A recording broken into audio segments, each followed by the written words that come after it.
예, 오늘 이 말씀 9장을 같이 함께 우리 살펴보면서 인생 수업을 받도록 하겠습니다. 원래 이 제목은 책 제목입니다. 정신의학자 엘리자베스 큐벌러가 죽음 직전에 있는 사람들을 만나 인터뷰해서 인생의 교훈을 담아 쓴 책이 있죠. 그 제목이 우리말로 번역돼서 원래 Life Lessons라고 하는 책인데 인생 수업이라는 책을 썼죠. 이 책을 보면은 이 정신의학자답게 책을 썼다고 봅니다. 거기에 이제 이 저자가 우리 삶의 비극을 이야기하면서 삶의 비극을 인생의 짧음에서 찾지 않고 정말 중요하고 단순한 진리를 깨닫지 못하는 것에 있다라고 이 퀴벌러는 저자는 그렇게 얘기합니다. 우리 인생이 짧기 때문에 인생이 비극이 아니라 진정한 그분이 생각하는 삶의 비극은 정말 단순하고도 심오한 진리를 깨닫지 못하는 것이다. 그런 존재의 이유를 조금 전에 자막에 보여드린 대로 Live, Love, Laugh, Learn 이 네 가지를 이야기를 하고 있습니다. 우리가 존재하는 이유가 이런 것이다 라고 말을 합니다. 제가 책을 이야기하려는 것은 아니고 제목을 따오다 보니까 설명을 하게 되는 것인데요. 이 엘리자베스 큐벌러가 말하는 인생의 수업에 대해서 인생 교훈에 대해서 책을 읽어보신 분들은 아시겠지만 굉장히 참 공감이 되는 내용들이 굉장히 많습니다. 그런데 그것과는 비교가 되지 않는 더 깊고 더 심오한 이야기를 오늘 탐구자 솔로몬이 이 전도서 9장에서 하고 있습니다. 오히려 그 인생 수업이라는 몇백 페이지 되는 그 책을 읽기보다는 저는 9장을 읽으라 권하고 싶습니다. 이 9장을 깊이 묵상하고 깨달으면 우리가 그 퀴벌러가 말하는 인생 수업의 교훈에서 얻을 수 있는 그 모든 것보다 몇 배, 몇십 배, 몇백 배의 교훈을 이 9장에서 얻을 수 있다. 저는 그렇게 결론적으로 말씀을 드리면서 이 솔로몬이 얼마나 많은 실험을 했는지 모릅니다. 그 인생 실험을 통해서 소위 말하는 인생 수업을 통해서 그가 깨달은 중요한 인생의 진리 세 가지를 오늘 본문에서 우리에게 보여주고 있는 것입니다. 첫 번째는 인생의 주인, 두 번째는 인생의 즐거움, 세 번째는 인생의 섭리입니다. 그 첫 번째 인생의 주인. 인생의 주인은 누굽니까? 나입니까? 자, 1절 말씀을 보시면은 여기 중간부터 보면은 모두 다 여기에 포함되지 않는 분들이 있나요? 없죠. 모두 다 하나님의 손 안에 있으니 이걸로 이제 답이 되죠. 인생의 주인은 누굽니까? 하나님이죠. 우리는 이 사실을, 이 진리를 확실히 깨닫고 있나요? 여러분이 답을 잘 못하겠죠. 내가 정말 이걸 깨닫고 있는 사람인가? 이걸 내가 삶 속에 적용하고 있는가? 내 인생의 모든 것의 주인이라고 하는 이 고백이, 하나님이 나의 인생의 주인이라는 이 고백이 과연 입술만의 고백은 아닌가 생각을 해봐야 됩니다. 이 손이라고 하는 단어, 야드라는 단어가 나오는데 힘이라는 뜻, 능력, 권위 이런 뜻을 가지고 있는 단어입니다.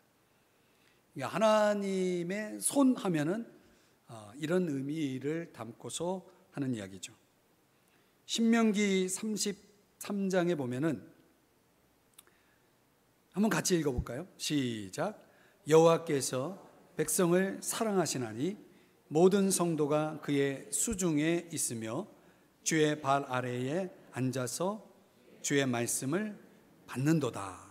여기 수중에 정확하게 번역하면 그의 손 안에 있으며 이렇게 번역을 해야 되겠죠. 새 번역으로 이 신명기 33장 3절을 보면은 여호와께서 자기 백성을 사랑하심으로 모든 성도가 그의 보호를 받으며, 요 수중에 있으며를 새 번역에서는 보호를 받으며 이렇게 번역을 했더라고요. 그러니까 손안에 있다는 게 뭡니까? 그분이 보호하신다는 뜻이다. 그렇게 이 번역들을 종합해 보면 그런 의미로 우리가 이해할 수 있습니다. 하나님이 주인이시라는 뜻이 뭡니까? 그게 우리에게 불편을 주고 왠지 우리를 귀찮게 하는 듯한 느낌을 주는 의미입니까? 그분의 손 안에 있다라고 할 때 그런 의미로 본다면 우리 인생의 주인이 하나님이신 것은 정말 다행입니다. 정말 다행입니다. 그분의 손 안에 있기 때문에 우리는 그분의 완전한 보호하심 속에서 살아가고 있다라고 볼 수 있죠. 또 한 측면에서는 예수님께서 말씀하신 대로 나를 떠나서는 너희가 아무것도 할 수 없다라는 이 말씀을 생각해 보면 이거 역시 이 하나님의 주권, 우리 인생의 주인 되신 분의 이 고백 속에, 신앙 고백 속에 포함되어 있는 의미라고 봅니다. 1절에서 그런 의미를 잘 설명해 주는 게 뭐냐면 사랑을 받을는지 미움을 받을는지 안다 모른다? 모른다. 왜? 미래의 일들이니까 이렇게 말씀하고 있죠. 이런 것이 우리를 인간적으로 보면 우리를 불안하게 하고 우리를 두렵게 하고 있는 이유이기도 합니다. 모르기 때문에 내 미래에 대해서 내가 이렇게 될지 저렇게 될지 모르기 때문에 결국 우리는 불안한 거고 두려운 거 아니겠습니까? 내 삶에 어떤 일이 일어날지를 내가 모르기 때문에 우리는 조마조마하고 늘 걱정하고 살아가고 있는지도 모르겠습니다. 그런데 우리가 이것이 이제 하나님 없는 인생들은 그렇게 살아가야 할 것이지만은 모든 것이 하나님의 손 안에 있다라는 이런 믿음을 가지고 살아가는 사람들은 불안해야 하겠습니까? 두려워해야 되겠습니까? 그럴 수 없다는 거죠. 2절을 한번 보시면요, 더 결정적인 말씀을 하고 있습니다. 모든 사람에게 임하는 그 모든 것이 일반이라. 그러니까 모든 사람에게 임하는 게 뭡니까? 3절에서 말씀하고 있죠. 모든 사람의 결국은 일반이라. 그래서 제가 중간에 뺐습니다. 후에는 죽은 자들에게로 돌아가는 것이라. 그러니까 모든 사람에게 해당되는 일반적인 보편적인 결국은 뭐냐면 죽는 거죠. 근데 문제는 죽음의 시간을 압니까 모릅니까? 모르죠. 이제 목회를 하다 보면은 희한한 경험을 많이 하는데 우리 어머님이 지금 막 돌아가시게 됐다고 빨리 와서 임종 예배를 드려달라고 갔는데 그 임종 예배를 드리고 왔거든요. 안 돌아가시는 거예요. 그 1년을 사셨어요. 그 임종 예배를 또 한 번 드린 적이 있습니다. 그러니까 사람의 목숨이라는 것이요, 생명이라는 것이 그렇게 우리가 예측 가능할 수 있는 어떤 선도 있지만은 도저히 우리가 알 수 없는 거죠.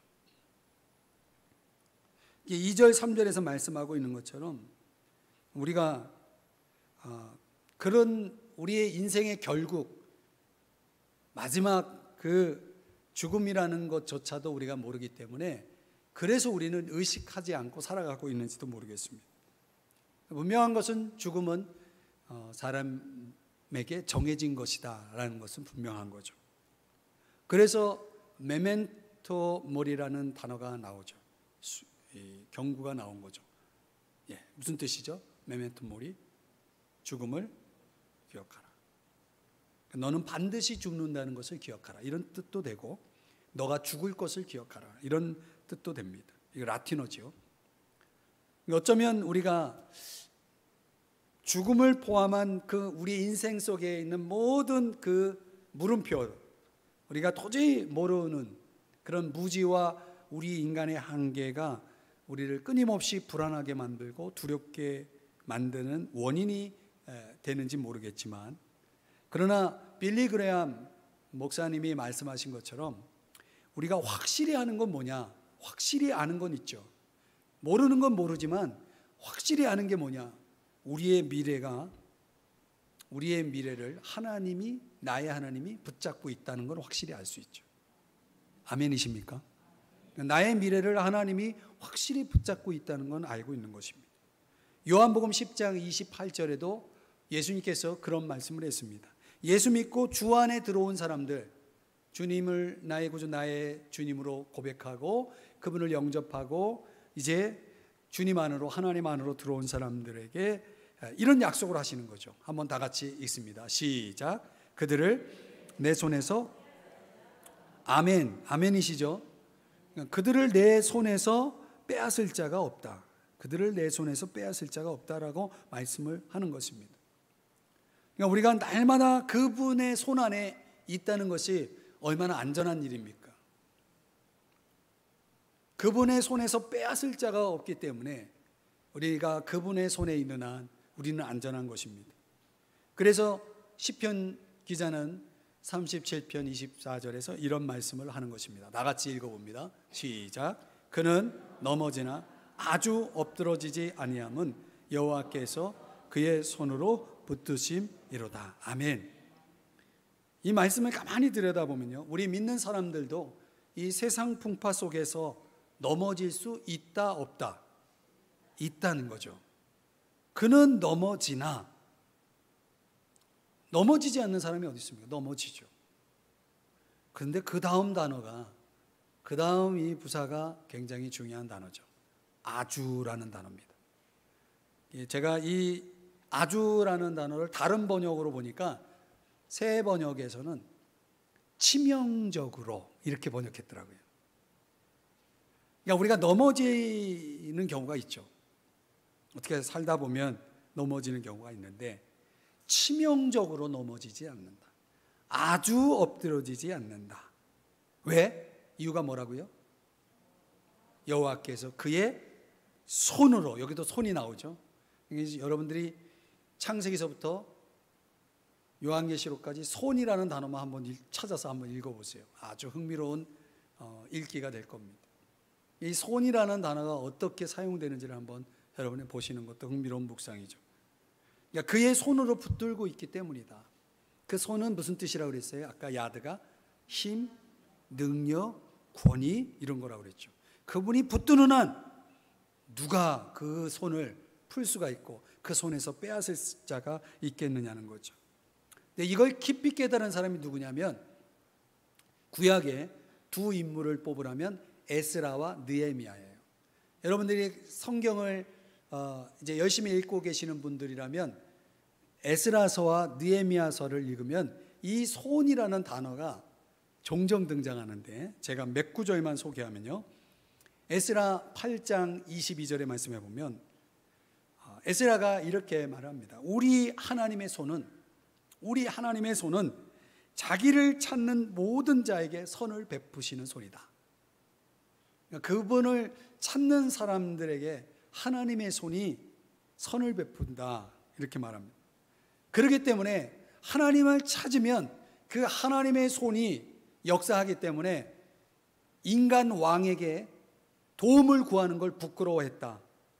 그게 22절이고 23절에 보니까 그래서 하나님께 뭐합니까? 기도합니다. 하나님께 간구하였더니 그의 응납하심을 입었더라. 이렇게 23절에 말씀하거든요. 그리고 그 응납하심에 대한 구체적인 응답의 내용이 에스라 8장 31절에 나오는데 이렇게 말씀합니다. 에스라 8장 31절 다 같이 읽어봅니다. 시작. 우리 하나님의 손이 우리를 도우사 대적과 매복한 자. 네, 기가 아니라 길입니다. 길에 매복한 자의 손에서 건지신지라. 그러니까 바벨론 포로로 70년 포로 생활을 마치고 이제 그 포로들이 귀환하는 그 여정 속에 얼마나 위험들이 많이 있었는지 모릅니다. 그런데 하나님께 기도하고 그 하나님의 손에 붙잡혀 있는, 뚫려 있는 그들을 하나님은 어떻게 도우셨냐면 여러 대적과 길에 매복한 자의 손에서 어떻게 도왔을까 생각해 보면 그 매복해 있는 사람들이 볼 수 없는 방법으로 그 수천의 사람들이 통과하는데도 보지 못했다. 저는 그 눈을 가렸다라고 봅니다. 이건 제 추측이지만 느헤미야라는 사람도 느헤미야 2장 8절에서 그 손을 또 이야기합니다. 내 하나님의 선한 손이 나를 도우심으로 왕이 허락하고. 느헤미야가 자기 민족의 그 성벽이 무너지고 황폐한 그 현실을 안타까워하면서 내가 고국에 돌아가서 잠시 이 고국에 무너진 성벽들을 다시 재건하는 일을 하고 왔으면 좋겠는데 왕이 허락을 안 할 것이 분명하고, 그래서 이 느헤미야가 기도하거든요. 찾거든요. 하나님을 찾거든요. 그래 하나님이 그를 도우시는 거예요. 사랑하는 여러분, 나를 향하신 하나님의 선한 손이 있다는 사실을 믿으시나요? 그는 우리 인생의 주인이 누구냐라는 믿음에서 나오는 그런 신앙이죠. 내 인생의 주인이 그분이라면, 그분의 손이 내 인생을 붙들고 있다면 오늘 우리는 그 손의 도우심을 뭐 하면 됩니까? 구하면 되는 거죠. 찾으면 되는 거죠. 그리하면 어떻게 됩니까? 이렇게 약속이 되는 겁니다. 이사야 41장 10절 다 같이 읽어봅니다. 시작. 두려워하지 말라.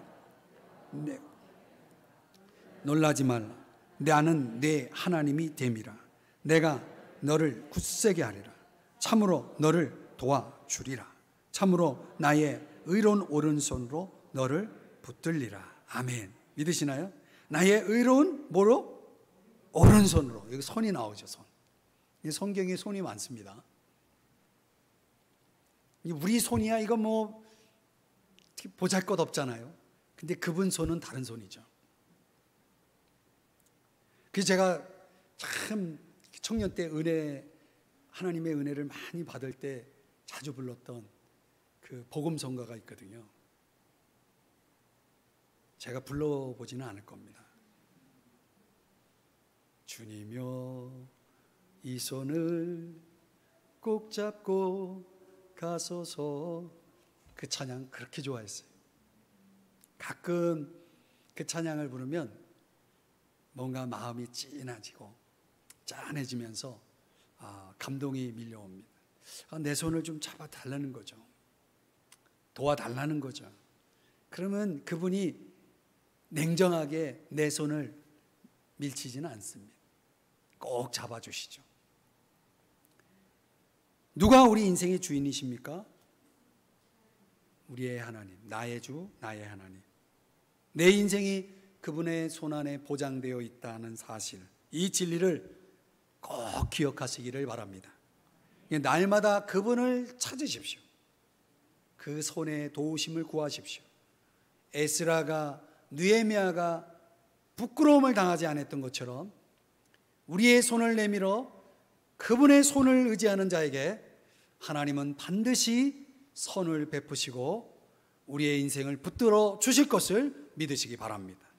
오늘 이 밤이 우리의 주인이신 그분의 손을 경험하는 복된 금요기대가 되기를 주의 이름 축복합니다. 둘째로는 오늘 인생 수업을 통해서 우리가 배우는 교훈은 인생의 즐거움입니다. 즐거움. 한번 따라 하십시다. 즐거움.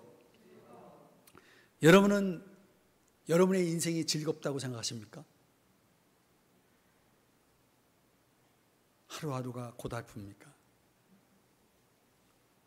여러분, 우리가 우리의 인생의 주인을 알 뿐만 아니라 우리에게 인생의 즐거움이라는 것도 있다는 사실을 알 필요가 있습니다.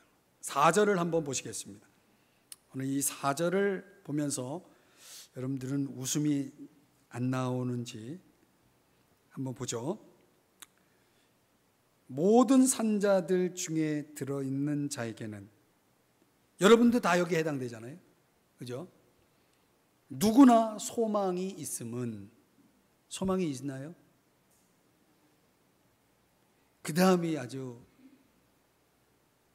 웃음이 나오는 내용입니다. 산 개가, 도구입니다. 도구. 산 개가 죽은 사자보다 낫기 때문이라. 5절을 보시면 산 자들은 죽을 줄을 알되 죽은 자들은 아무것도 모르며 그들이 다시는 상을 받지 못하는 것은 그들의 이름이 잊어버린 바 됨이니라. 이게 무슨 말입니까? 산 개가 죽은 사자보다 낫다.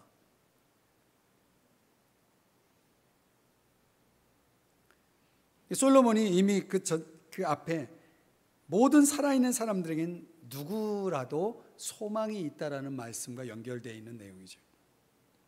살아있는 사람에겐 뭐가 있다는 거예요? 희망이 있기 때문에, 살아있음이 희망이기 때문에 살아있는 개가 죽은 사자보다 낫다는 얘기죠.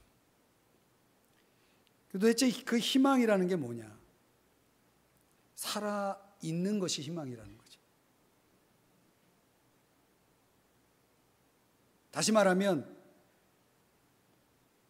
솔로몬이 살아있는 사람과 비교를 하죠. 누구를? 죽은 사람을. 살아있는 사람과 죽은 사람의 차이가 뭡니까? 살아있는 사람은, 아니 죽은 사람은 5절에 보니까 아무것도 모르며, 죽은 사람이 알 것이 있습니까? 없죠. 상을 받을 일이 있습니까? 없죠. 그런 돌아가신 분이 상을 받아야 된다면 그 자손들이나 가족들이 받잖아요. 본인이 받을 수 없잖아요. 그 돌아가신 분을 위해서 상을 준다는 게 돌아가신 분에게 주는 게 아니죠, 사실은. 왜? 본인이 받지 못하는 상을 무슨 의미가 있겠습니까? 솔로몬이 지금 4절과 5절에서 말하고자 하는 아주 중요한 핵심은 뭐냐면, 사람이 생명이 떠나면 말 그대로 송장이고 시체 아닙니까? 그 생명이 있다는 게, 우리가 생명을 잃어버린 존재를 바라볼 때, 생각할 때 얼마나 슬픕니까? 그만큼 생명은 가치가 있는 것이죠. 그러니까 살아있음에 대해서 정말 우리가 감사해야 한다라는 것을 가르쳐주고 있는 거예요. 낫다라고 말하고 있지만 정말 내가 살아있다는 그 자체에 대해서 우리가 감사해야 된다라는 것을 우리에게 가르쳐주는 거죠. 그러니까 내게 있는 이 생명이 우리가 인생을 살아감에 있어서 우리로 하여금 가장 감격하게 만드는, 가장 감사하게 만드는 것이 되어야 한다, 이런 얘기죠. 여러분은 여러분의 생명에 대해서 하나님께 감사 기도를 해 보셨나요? 자, 우리가 살아있다는 걸 너무나 당연하게 생각하면서 살아가고 있지 않습니까? 그걸 종종 우리는 우리 주변에 가까운 분들이 돌아가시게 되면 내게 주어져 있는 생명이 참 귀한 거다라고 하는 것을, 그 가치를 다시 우리가 인지하고 깨달을 수는 있지만, 그것도 잠시 우리가 살아있음에 대한 감사가 우리 인생 속에 너무나 없다는 거죠. 너무나 그것을 당연시하고 있다는 것, 오늘 솔로몬이 우리에게 가르쳐주고 있는 거죠. 6절을 보실까요?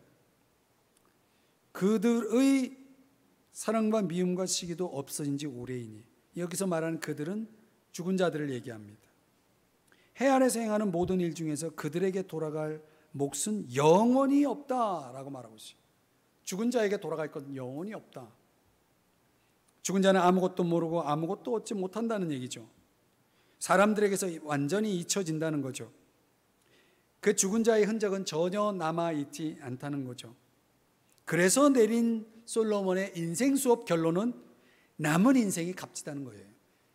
그래서 값지다는 것입니다. 그래서 가치가 있다는 것이죠.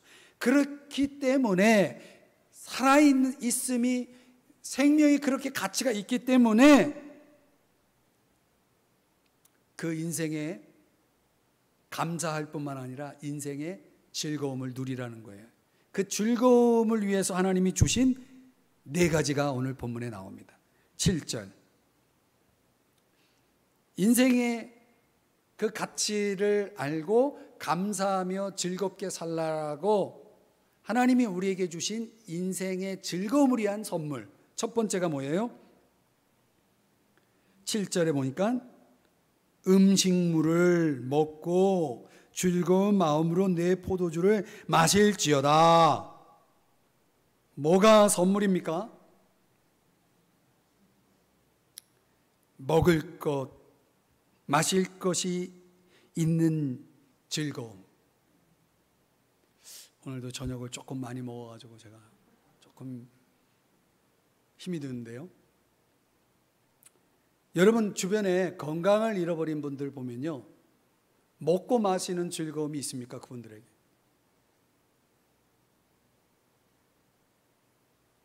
우리가 살아가면서 내가 먹을 수 있고 마실 수 있다는 그 자체가 우리에게는 참 하나님이 우리에게 주신 인생의 선물이라는 걸 아셔야 돼요.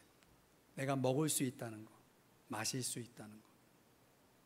먹고 싶어도 못 먹고 마시고 싶어도 마실 수 없는 그런 사람들을 생각해 보면 지금 현재 내 인생 속에 주어진 선물인 이 건강이라는 선물을 우리는 하나님 앞에 정말 감사하면서 우리가 즐길 수 있어야 되겠죠. 그래서 너무 다이어트에 목숨 걸지 마시고 먹고 싶은 거 드세요. 조금 예뻐지려고 막 그렇게 몸부림을 치시는 분들도 있는데 뭐 조금만 빼시고 웬만하면 먹고 마시면서 하나님이 주신 인생의 선물, 이 즐거움을 좀 느끼시면서 살라는 거죠. 별로 동의를 안 하시는 것 같아서 8절로 넘어가겠는데 8절에 보면은 인생의 그 생명의 가치답게 인생의 즐거움을 누리라고 하나님이 우리에게 주신 선물이, 두 번째 선물이 뭐냐면 아름다움이라는 선물을 주셨다는 거예요. 아름다움.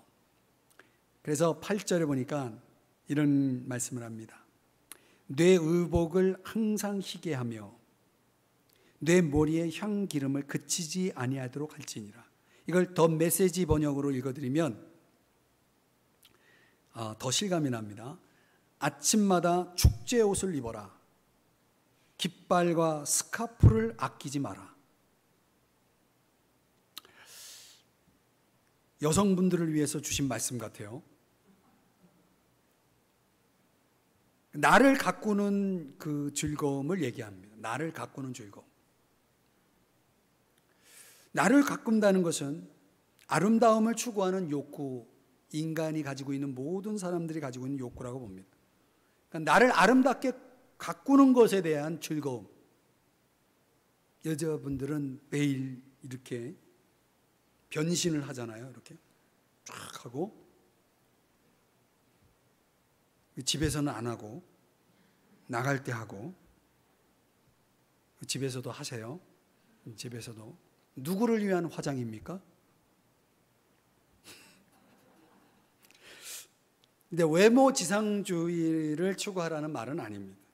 베드로전서 3장 3절에 보면 현대인의 성경에서는 여러분은 겉모양만 화려하게 꾸미지 말고 순하고 정숙한 마음가짐으로 속사람을 아름답게 하십시오. 그러니까 우리 그리스도인들이 추구하는 아름다움이라는 것은 단순한 외모적인 아름다움에서 멈추지 않고 우리 안에 내면의 아름다움도 추구하는 그런 아름다움을 얘기하죠. 주님의 거룩한 향기가 나올 수 있는 그런 내면의 아름다움과 그리고 외적인 아름다움까지도 겸비하라는 것이죠. 그렇게 우리가 참된 아름다움을 지니면 그것이 복음을 증거하는데 더 플러스가 된다는 것입니다. 오늘 베드로 사도도 그런 말을 한 것처럼 이게 하나님 보시기에 아주 정말 귀한 일이다라고 하는 것입니다.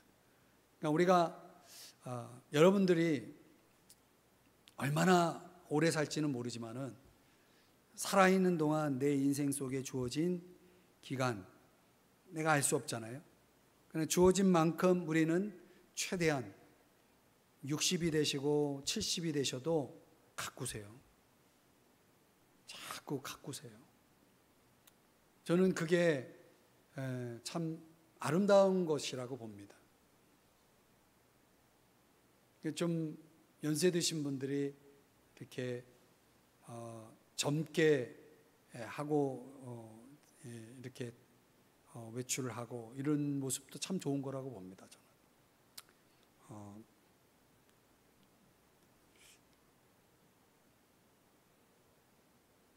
이번 주일에 오실 때 다 청바지 입고 오셨으면 좋겠어요. 70대 우리 70대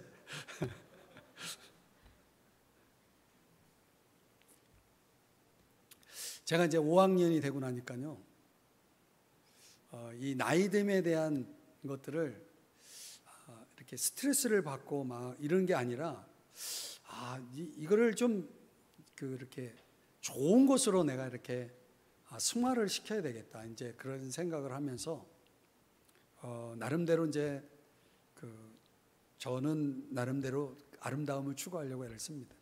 그런 방법이 뭐냐면 그냥 이상하게 그런 것, 목사들은 항상 이렇게 넥타이 메고 다녀야 되고 막 그런 거 있는데 저는 좀 캐주얼하고 그런 걸 참 좋아해요. 그래서 그게 그 나이듦하고도 연결되어 있는 것. 저는 나이가 많지 않다라는 걸 보여주고 싶은 그런 거 있잖아요. 더 이상 설명을 하지 말아야 되겠어요. 여러분들 표정이. 그래서 하여튼 인생의 즐거움, 아름다움 가꾸세요. 화장도 예쁘게 하시고. 그 다음에 9절 보시면요, 내 헛된 평생의 모든 날 곧 하나님이 해 아래에서 네게 주신 모든 헛된 날에 내가 사랑하는 아내와 함께 즐겁게 살지어다. 그것이 네가 평생의 해 아래에서 수고하고 얻은 내 몫이니라. 더 메시지 번역으로 제가 읽어드리면, 내 위태로운 인생에서 사랑하는 배우자와 함께하는 하루하루를 즐겨라. 하루하루가 하나님의 선물이다. 그것이 생존이라는 노고의 대가로 받는 전부다. 그러니까 인생의 선물이라고 할 때에 뭐가 들어오냐면 가족이 들어오는 거예요. 가족. 부부라고도 할 수 있겠지만은 좀 더 확장하면 가족이 선물이죠. 특별히 신앙 속에서 함께 하나님을 섬기고 있는 그런 가족이라면 더 좋은 것 같아요. 근데 솔로몬이 인생을 이렇게 말하고 있거든요. 헛된 평생이라고 말하고 있고, 더 메시지 번역은 위태로운 인생이라고 말했어요. 왜? 언제 우리 인생이 끝날지 모르는 거기 때문에. 허무한 거죠. 어느 순간 우리 인생 속에 종말이 다가오고 그 종말을 맞이할 수 있는 그런 인생 속에는 우리가 함께 더불어 하나님이 우리에게 주신 선물인 가족이라는 선물을 우리는 하루하루를 즐기면서 살아갈 수 있어야 된다. 이런 거죠. 저는 이제 가족에 대해서 이게 하나님이 솔로몬을 통해서 우리에게 이런 의미를 또 가르쳐 주는구나. 그러니까 우리가 여러분이 옛날 하도 오래돼 가지고 9.11 사태 때 그 건물이 무너지는 그 현장에 이제 몇 초 후면은 목숨을 잃게 될 그 사람들이 그 짧은 시간에 가족들에게 급하게 전화로 날린 메시지 가운데 가장 우리에게 감동을 주는 것들이 다 뭡니까? 다 가족들에게 전화를 했다는 거예요. 그리고 사랑한다는 말하고 그러죠. 우리 인생에 가장 중요한 것이 무엇인지를 보여주고 있는 그런 모습이라고 봅니다. 잠언 5장 18절 말씀에도 내가 젊어서 얻은 아내를 행복하게 하고 그녀와 함께 즐거워하라. 이렇게 말씀하고 있습니다. 모든 게 다 하나님의 선물로서 우리에게 주어져 있는 거지만 특별히 가족이라는 선물은 자녀라는 선물, 부모라는 선물, 이런 모든 것들이 정말 귀한 거구나. 그래서 우리가 정말 가족들끼리 너무 이렇게 갈등하고 서로 싸우고 이런 모습이 아니라 정말 함께 행복해하고 함께 즐거워하면서 살아갈 수 있는 모습들. 또 한 가지가 더 있는데 10절에 보니까 내 손이 일을 얻는 대로 힘을 다하여 할지어다. 여기 일이라는 선물을 또 하나님이 주셨구나. 우리 인생의 즐거움을 위해서 주신 네 번째 선물입니다. 여러분, 일할 수 있다는 것에 대해서 감사하시나요? 골로새서 3장 17절 말씀에 보면 무엇을 하든지 말이나 일이나 다 주 예수의 이름으로 하고 그를 힘입어 하나님 아버지께 감사하라, 이렇게 말씀해요. 무엇을 하든지 말에나 일에나, 그러니까 우리가 하는 일은 사실상 주님에게서 나오고 주님을 힘입어야 하고 또 주님께 감사와 영광을 돌려야 함을 오늘 이 골로새서 3장 17절에서 말씀하고 있거든요.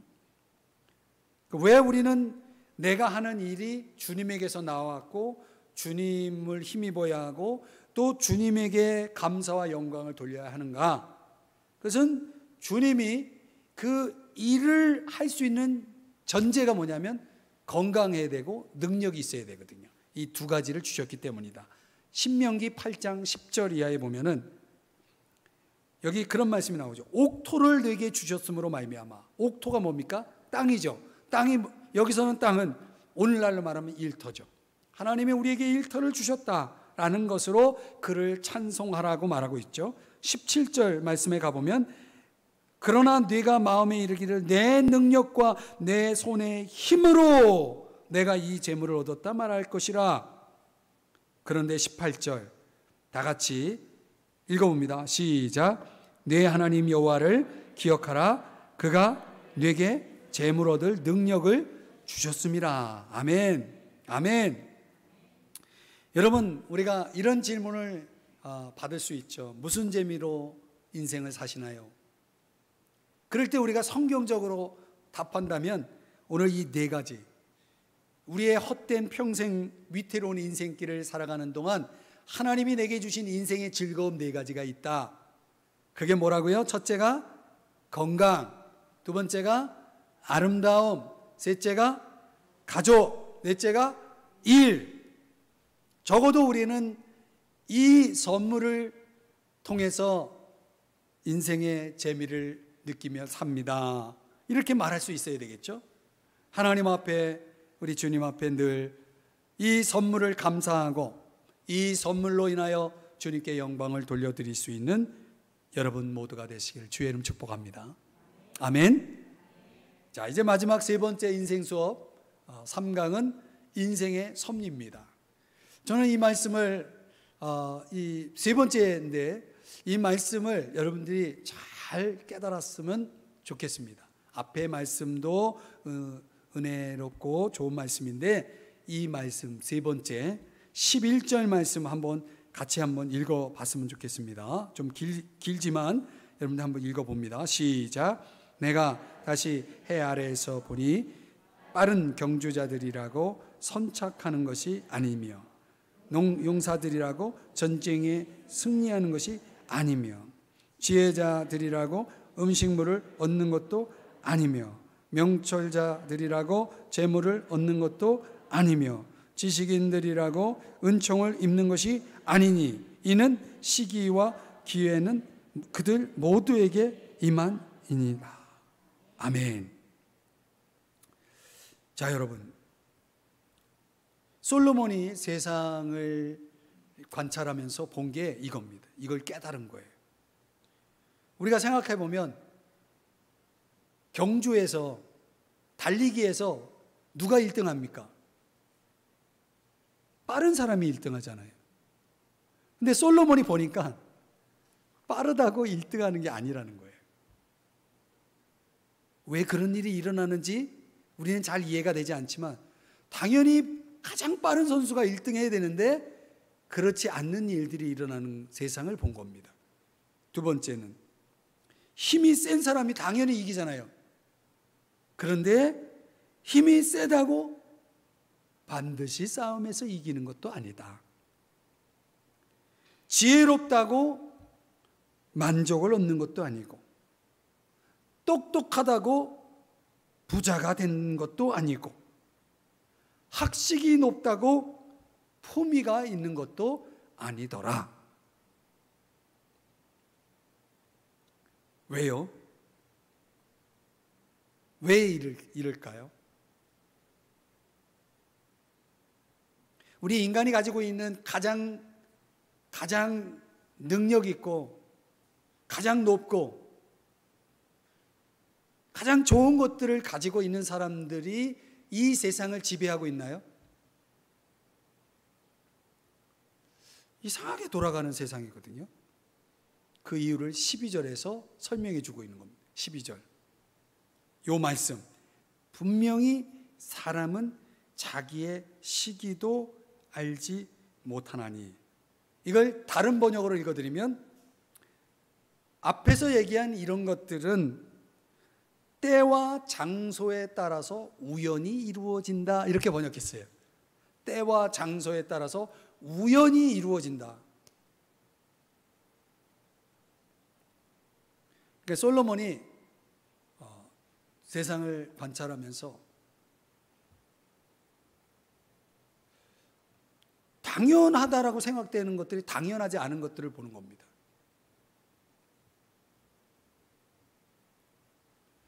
저는 이 말씀을 묵상하면서 생각을 좀 많이 했는데요. 과연 그런 건가 하면서 제 머리에 스쳐 지나가는 많은 예들이 있었습니다. 아, 솔로몬이 본 세상이 맞다. 이게 맞구나. 그래서 12절에서 말하는 게 뭐냐면 물고기들이 재난의 그물에 걸리고 새들이 올무에 걸림같이 인생들도 재앙의 날이 그들에게 호련히 임하면 거기에 걸리느니라. 그러니까 사람들은 언제 어떤 일이 자기에게 닥칠지를 알지 못한다는 거죠. 마치 그물에 잡히는 물고기처럼 말이죠. 누구나 갑자기 닥칠 수 있는 그 어떤 것들 속에서 내가 가지고 있는 좋은 조건이 있음에도 불구하고 그 좋은 조건대로 당연하게 인생을 살아가지 못하더라는 것이죠. 그렇다면 이거는 사람이 자기가 가지고 있는 조건으로 살아가는 것이 아니라 인생의 섭리 속에서 살아가고 있다라고 하는 그런 레슨인 것이죠. 야, 이게 저는 이제 깨달아졌거든요. 그래서 이제 이렇게 제목을 붙이고 여러분에게 말씀을 드리는데, 그래서 사람들은요, 인생 앞에 내가 가지고 있는 나의 조건에 의해서 내가 인생을 살아가고 있다라고 그렇게 생각하는 것 같지만 그렇지가 않다는 거죠. 그렇기 때문에 우리에게 뭐가 필요하냐? 우리 인생에 대한 인생이 그런 섭리적인 역사로 이루어진다면 우리는 우리의 인생 앞에 겸손해야 한다는 것을 가르쳐 주는 거죠.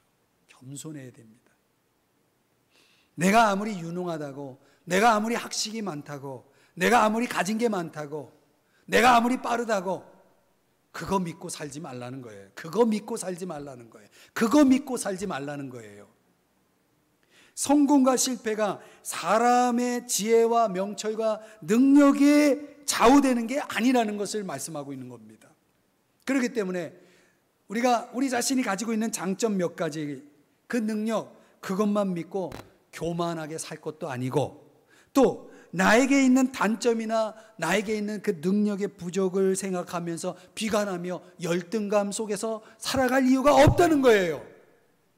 내가 열등하기 때문에, 내가 우월하기 때문에 인생을 다르게 살아가는 모습이 아니고, 인생의 그 묘한 섭리 속에서 하나님은 이런 것들을 조화를 이루어서 인생의 이야기들을 펼쳐나가고 있는 거죠. 교만할 것도 없고 또 비관할 것도 없다는 거예요. 느껴지시나요? 깨달아지시나요? 이런 유머가 있어요. 숫자 5보다 0.5가 부족한 4.5가 둘이 있는데, 항상 이 4.5보다는 5가 형님 아닙니까?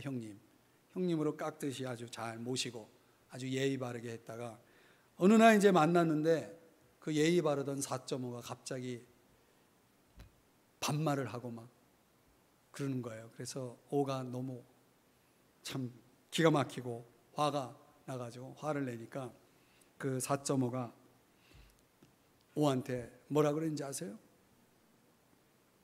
야, 까불지 마. 나 점 뺐어. 딱 그랬다는 거예요.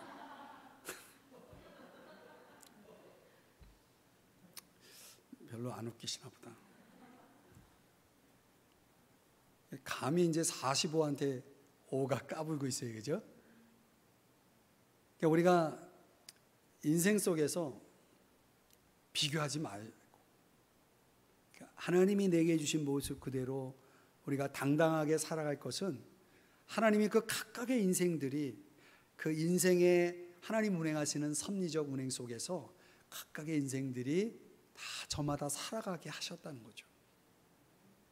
좋은 조건이라고 교만 떨지 말고 좀 열악한 조건이라고 너무 비관하지 말고 그러면서 인생을 살아가라는 거예요.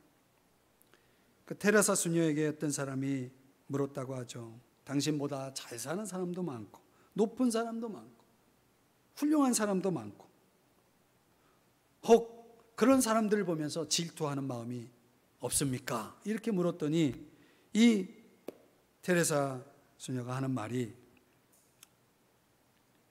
저는 그런 일 없다고. 왜냐하면 허리를 굽히고 사는 사람에게는 위를 쳐다볼 시간이 없다고. 허리를 굽히고 사는 사람은 위를 쳐다볼 시간이 없다. 이렇게 말을 하면서 자기는 그런 일이 없다라는 그런 답변을 했다고 합니다. 그러니까 허리를 굽힌다. 어떻게 위를 볼 수 있습니까? 남을 시기하고 질투할 그런 시간이 없는 거죠. 그럴 마음도 없고. 저는 우리가 너무 성공했다고 성공에 집착하고 너무 실패했다고 또 실패에 집착하고 그럴 필요가 없다는 거예요. 갑자기 우리에게 어려움이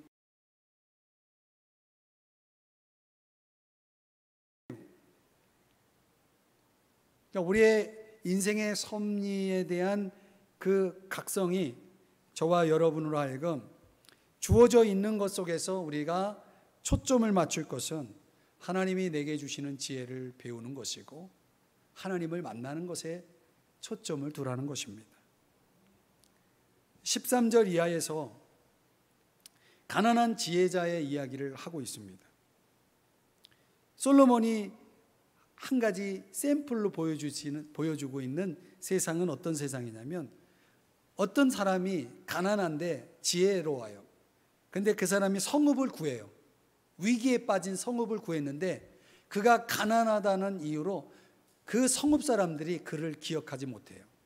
그리고 성읍을 구한 그 공로도 아무런 보상이 없는 그런 모습을 솔로몬이 본 거예요. 어떻게 그럴 수 있습니까? 성읍을 구했는데. 사람들은 그 가난하다라는 이유만으로 그 지혜로운 사람의 공로를 전혀 기억하지 않고 잊어버렸다는 것입니다. 이게 세상이라는 것이죠. 왜? 세상은 권력을 좋아하고 재물을 좋아하기 때문에 그렇습니다.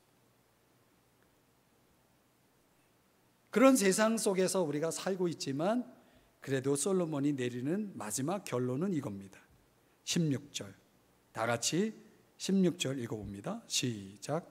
그러므로 내가 이르기를 지혜가 힘보다 나으나 가난한 자의 지혜가 멸시를 받고 그의 말들을 사람들이 듣지 아니한다 하였노라. 17절도 같이 있습니다. 시작. 조용히 들리는 지혜자들의 말들이 우매한 자들을 다스리는 자의 호령보다 나으니라. 그래서 지혜가 무기보다 낫다. 18절에서 그런 결론을 내리는 거죠. 지혜의 가치라는 것이 이 세상에 돌아가는 원리로 보면 굉장히 허약해 보이지만 그러나 솔로몬은 그래도 가난한 지혜자에게 손을 들어주는 거죠. 그 지혜로움이 더 낫다.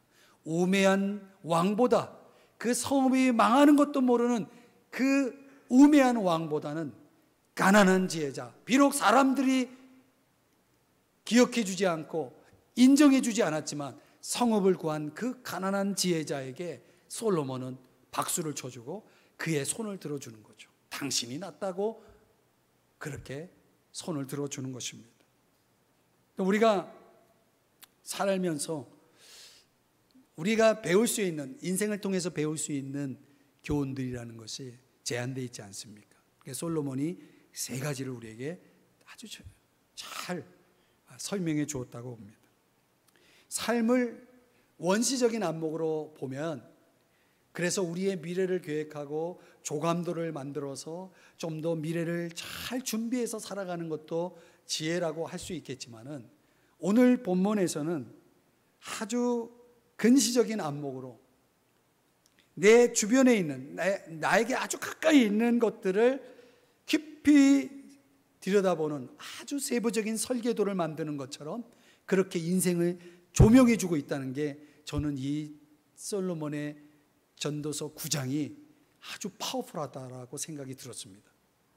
아주 우리 주변에 내게 가까이 있는 것들에 대한 그 가치를 아주 잘 우리에게 보여주고 있다라는 생각이 들었습니다. 여러분, 가장 높이 나는 새가 가장 멀리 본다라는 그 말이 있지 않습니까? 근데 역설적인 말도 가능해요. 가장 낮게 나는 새가 가장 자세히 볼 수도 있어요.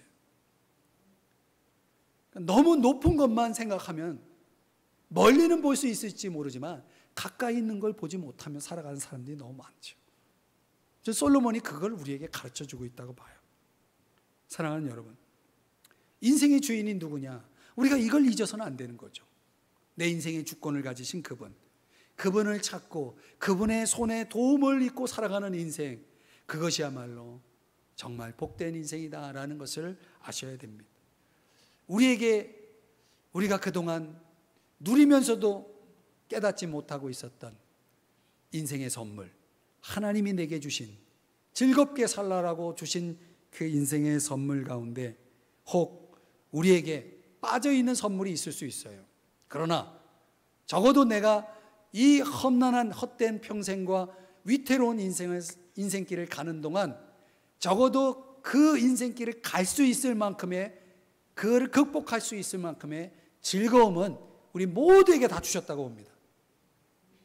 건강이 없을지라도 가족이 있을 수 있고요, 가족이 없더라도 일이 있을 수 있고요, 어쩌면 다 있을 수도 있고요, 아름다움이 있을 수도 있고, 뭐라도 있다는 거죠. 그 있는 것으로 우리가 감사할 수 있고 이 험한 인생길을 걸어갈 수 있다라고 저는 보는 것입니다.